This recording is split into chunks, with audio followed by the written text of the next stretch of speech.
On today's Newsmakers, a mom's battle, revival, and the roots of cultural chaos. That and more coming up.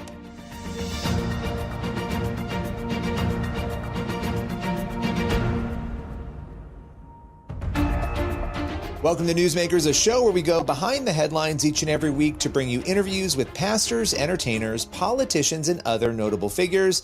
On today's Newsmakers, we start with a conversation with a mother named January Littlejohn. She has been in a battle against a local school district over parental rights. She and her attorney, Bernadette Broyles, join us to break down the details. Well, I want to welcome both of you here to CBN News. There's a lot to talk about today. January, you had a very big week being at President Trump's speech before Congress, and you have really been, you and your family, at the center of this battle over the transgender issue, particularly when it comes to schools and what has been happening in schools around the country. For those who don't know, where did your journey start on this issue with your daughter? Sure. Well, thank you so much for having us, Billy. This started for my family at the height of COVID in 2020. Our daughter fell prey to the lies of gender identity ideology and that she was born in the wrong body in May of 2020. And so this was shortly after 3 of her friends at our local middle school had also started suddenly identifying as some form of transgender. And as you are well aware now, there are 72 different identities for these kids to choose from. And, you know, we have short-term memory loss a lot in this country. And you have to recall back in 2020, there was very little known about the social contagion aspects of this issue and truly what had been bubbling under the surface in our schools for many years leading up to this point. When you found out about this and you started interacting with the school, what happened, and at what point were you concerned that the school's response was problematic? Well, Billy, like so many parents, I trusted the school. I had no reason at that time not to. And in fact, I was volunteer of the year at the school. I was a huge proponent for public schools and teachers. I dedicated hundreds of hours to volunteering in the classroom and each of my children with their teachers. And so what happened is I reached out to a teacher, as I had done many times before, and I disclosed what was happening to our family and with our daughter. And I was letting this teacher know that we were not affirming any kind of false sexual identity and that we had elicited the help of a counselor to help us navigate this. So we did know that our child was struggling, and we were very concerned as her parents because nobody loves and knows their child more than a parent does. So we were handling this as a family. But what I can tell you is I didn't hear anything else after I thought what we were discussing was my child using a nickname. That is all. 2 weeks later, my 13-year-old daughter got into the car and told me that she had a meeting at school and they asked her which restroom she wanted to use. I immediately emailed the school counselor because I was very alarmed. And when we finally got an in-person meeting with the principal, the first 9 weeks had ended. That's how long it took us to get a meeting. And that is where the first time we were shown this formal support plan is what they call it, but it's anything but. It's a transition support plan that they had completed with our daughter without our knowledge or consent. And this went well beyond the nickname. They took my ability to keep my daughter safe completely away from me. And that plan created a huge wedge between us and our daughter.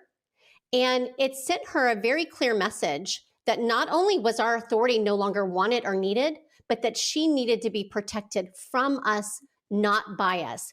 Our daughter was celebrated, Billy, for this identity, for this denial of her sex. And she wanted to cut her breast off. How sick is that? That she's celebrated for this self-loathing that she was experiencing. When you see some of the reactions, these sort of fact checks that are coming out, what is it like to sort of be in a place where that sort of thing is going on, where you're being fact checked? You know, Billy, to me, it's just noise because I have always told the truth from day one. We have documentation to back up everything that I have ever said. And the bottom line is our case was not an isolated case. So perhaps people get confused when they hear me talk about other parents who were in the dark. In our situation, I have always said and been very clear that we knew our daughter was struggling. There have been absolutely cases where parents were the only ones kept in the dark about these secret social transitions. Everybody at the school knew that child was struggling, oftentimes with co-occurring issues, like anxiety, depression, but they hid this information from parents, and that child sometimes was living a double life for years. And, Billy, I can jump in on that because I was just quickly looking at an amicus brief we're filing on Monday in the Supreme Court of the United States. And I was just going to count up the number of parents of stories. I believe there are about 8 or 9 parents in this amicus brief that we're filing with the Supreme Court that describes a modus operandi, a pattern of what exactly happened to the Littlejohn's daughter, over and over. And this is across the country. And in addition to these, we as an organization, Child and Parental Rights Campaign, this is our sole focus. We talk to parents all over the country. So I want to make it really, really clear what January and her husband and child experienced. Frank, it's not a one-off. It's emblematic of a modus operandi of activists with millions of dollars behind them, in insinuating themselves into schools, into school boards and influencing them, and then deliberately seeking to cut off the influence of parents and the knowledge of parents so that they can access our impressionable young minds, our kids, to be able to accept this ideology unquestioningly and then themselves begin to act it out in their own denial of their sex. Well, I want to thank you both so much for taking the time. Really appreciate you joining us today. Thank you for having us, Billy. After our interview, Littlejohn recently lost her legal battle against the school district. We'll continue to cover that story as it unfolds. We'll be right back with more Newsmakers in a moment.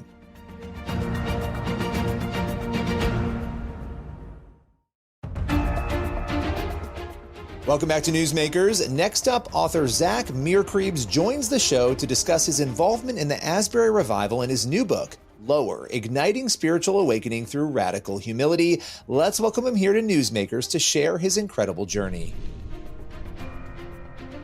Zach, I always love getting a chance to connect with you. You have a new book, Lower, Igniting Spiritual Awakening Through Radical Humility. Now, you've got an incredible story, and we'll get into that, but what was it that made you want to write this book? Yeah, so thank you so much for having me, bro. And, this book has been on my heart for a while. I grew up Jewish, and I had not experienced the humility of God until I heard about the incarnation of Jesus. Like the very fact of Jesus' incarnation, him coming from the throne room into the world, just crazy humility. I was captivated by Philippians 2. And then, honestly, sad to say, I struggled a lot with pride as well, especially when I started working in the church, and that really cost me a lot. A lot of that being on my fault. So this was something I've been meditating on for a long, long time. And then in February of 2023, I got to be a part of a unique outpouring of God's Spirit at Asbury University. And coming out of that experience, Asbury outpouring, lots of people asked me to write a book. And, I joke that, I don't want to be the guy who won state in high school and still talks about it. So I didn't want to write the book on specifically the outpouring at Asbury, but I could write about this thing that I think was so foundational and so intriguing about the outpouring. That was Jesus' humility and humble response to the humility of a couple students and a couple people that would just wait and linger. And I think that's what we just experienced, was what God will do when we go low in humility. He'll fill the space that we vacate. I don't want to glaze over Asbury because you were very much at the center of Asbury, and it was interesting now that I've gotten to know you, right? Looking back at when I was covering that story, not having communicated with you before, what was it like for you to see that level of fervor and love for the Lord that consistently, not just as somebody at the center of it, but as a spectator of it? Oh, it was unbelievable, and it gave me hope. I think what we experienced was, one of my good friends, Dr. David Thomas, said, what we're experiencing here, I remember he said that often during the 16 days at Asbury. He said, what we're experiencing here is just New Testament Christianity. That gave me hope. Like, I feel like ever since, I've been able to go tell stories and talk about what we saw and then hopefully raise the water level of hope and expectation in the church. Yeah, it was an honor of a lifetime. Some days I'm like, oh, I would be so tired and my feet would hurt so much again. Or I'm like teary because I miss it. I miss it so much. I get to still worship in Hughes every week on staff at Asbury now. And it still feels like a very special place, but it felt like New Testament Christianity. Okay, this is a question you've answered before, but I think for a lot of people, there's always the skeptics that are out there, or even within the church, people who don't fully believe or understand miracles, the supernatural.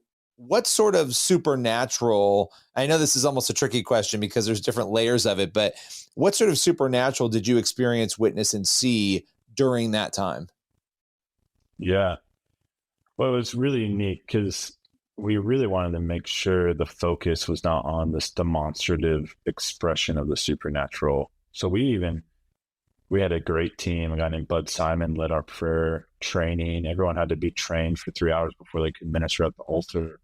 Some, because of how spiritually charged things were happening, we wanted to do that in such a way that dignified the person, but also held space for what the room was about. So we saw healings, we saw freedom, we saw deliverance. But a lot of that, a funny story, I got coffee with Bud a couple months after everything ended at Hughes, and I was like, man, it seems pretty chill in the room. He starts belly laughing because he was like, well, we kind of had a system that to dignify the person, we had a lot of prayer rooms throughout the building that we would kind of lead them to and counsel through. But we saw eyes receive sight. We saw people get out of wheelchairs. We had a basketball player who did not know Jesus at the beginning of the week, gave his life to Christ midweek, and by that night had prayed for someone and their tumors disappeared. And wow. It was unbelievable. But that's what happens when the presence of God moves into a place. You don't have to exert yourself a whole lot besides just steward and curate meetings between God's Spirit and God's people. Final 30 seconds here before we go. This is the question, right? Are we in the midst of a revival in your view right now? When you look at what is happening, not just at Asbury, but across the country, across the world, even right now, and just in light of where we are, what do you think? Maybe this is cheeseball because I wrote a book called Lower, but I'm so unintelligent when it comes to that stuff. And so I don't know, I haven't studied it enough. I do believe that we are in a unique season and there have been unique outpourings of His Spirit. I think you get enough outpourings of His Spirit, you start really seeing the dry ground sprout into life. You see outpouring, see dead things come to life. You sustain revival, maybe we'll see a awakening. So as a random 35-year-old dude in Kentucky, I'm pretty encouraged, but I'll let way smarter spiritual people say if we're in revival or not. Yeah, they can haggle over the outpouring versus revival, all the different language that's out there. Dude. Well, listen, I'll eat pizza and hang out with my girls. That's what that's all you got to do. That sounds good to me. And of course, you'll be out there promoting Lower, igniting spiritual awakening through radical humility. Appreciate your time today. Appreciate you, bro. You can get a copy of Lower, Igniting Spiritual Awakening Through Radical Humility wherever books are sold. We'll be right back in just a moment with more Newsmakers.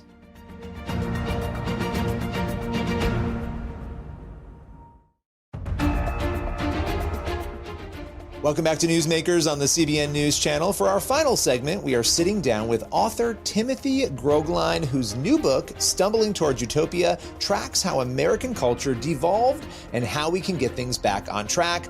Let's welcome him here to Newsmakers. Tim, you have a new book, Stumbling Toward Utopia. I love that title. Let's start with the reason you felt compelled to write this book. Well, I travel about a third of the time for Focus on the Family, even though I live and work here in Washington, D.C. And everywhere I travel, whether I'm speaking to a liberal audience, a conservative audience, a non-ideological audience, eventually someone raises his hand and says something like, "How in the world do we get into this mess?" And so after years of hearing this, I wanted to answer in a short book form, how do we get into this mess? And Stumbling Toward Utopia says it traces to the social and moral revolution of the 1960s and 70s. And the book, Stumbling Toward Utopia, ultimately is about what that all means for the time in which we live. Well, let's sort of get into that, because for a lot of people who weren't around for the 60s and 70s, and even some of those who were, if they were young kids, they may not realize the full extent of what happened during that time in America. We've seen the images, we know the stories, but take us through, if you could describe America in the 60s and 70s, how would you describe it? I love that question because, America experienced its greatest convulsion spiritually, culturally, educationally, all across the board, politically, legally, educationally, in the 1960s and 70s. And it was propelled by progressive utopians. They didn't like the United States of America. And unfortunately, as we arrive in 21st century America, we are living with the malevolence of what they imposed upon our country.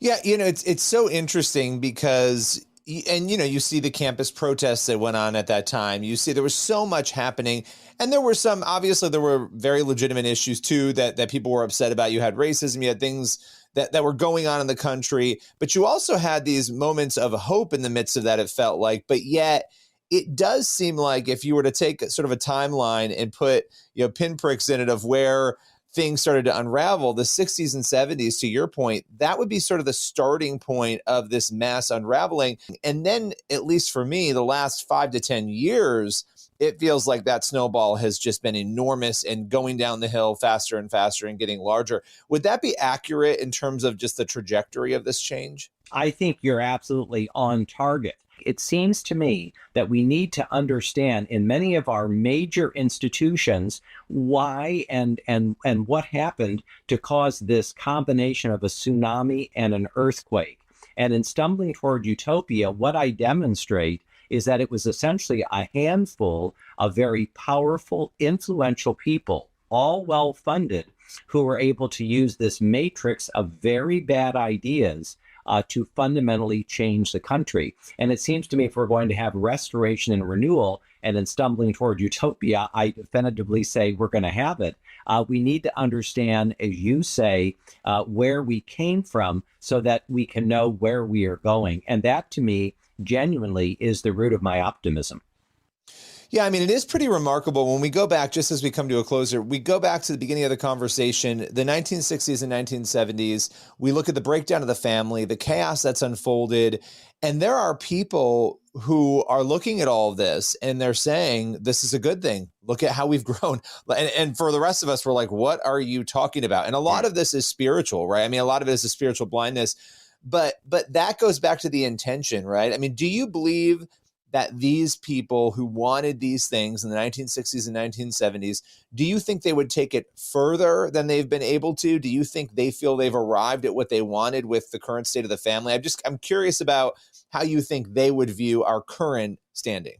Well, I do quite a few debates, panels. I mean, I'm out and about a lot. And I'm very often with people who do not share our worldview at all. I can tell you overwhelmingly, and I say this actually with humility, that you have the sons and daughters of the 1960s and 70s. And at the same time that they are sort of prosecuting their worldview, when you get to know them personally, you realize that there is a remarkable amount of hollowness, loneliness, and sadness, in their worldview. They want purpose, they want meaning, and they think that somehow this side of eternity, that politics will give them that. I refer to it sometimes, Billy, as the false, theology of politics, but it doesn't take you very far. And as Christians, the beautiful reality is that there is meaning and there is purpose in life. This generation of rising young people, they've lived through a lot of brokenness and unevenness. And it seems to me, Billy, that they no longer want inverted reality. They want reality. And I think that there is a way forward for them. And the church has a huge role to play. Yeah, well, the idea that this generation, the younger generations, they value authenticity. And so Yes. when you realize that you've been lied to repeatedly again and again and again, that these things you've been sold are actually not true, that quest for authenticity, I think, comes together. And you have young people getting baptized in the backs of trucks on campuses. You have young people waking up in droves. People can debate about whether it's a revival or not all they want. But the reality is this is happening around the country, not just on campuses. It's happening everywhere. And I think we're going to see more of it as the lies continue, because the lies will not stop. The lies will continue. But I think what will also continue will be the waking up. And I appreciate you joining us today. The book is Stumbling Toward Utopia. You can grab it wherever books are sold. Thanks for your time today. Thank you, Billy. What a pleasure. Every blessing. You can order copies of Stumbling Toward Utopia wherever books are sold. We'll be right back in just a moment with more Newsmakers.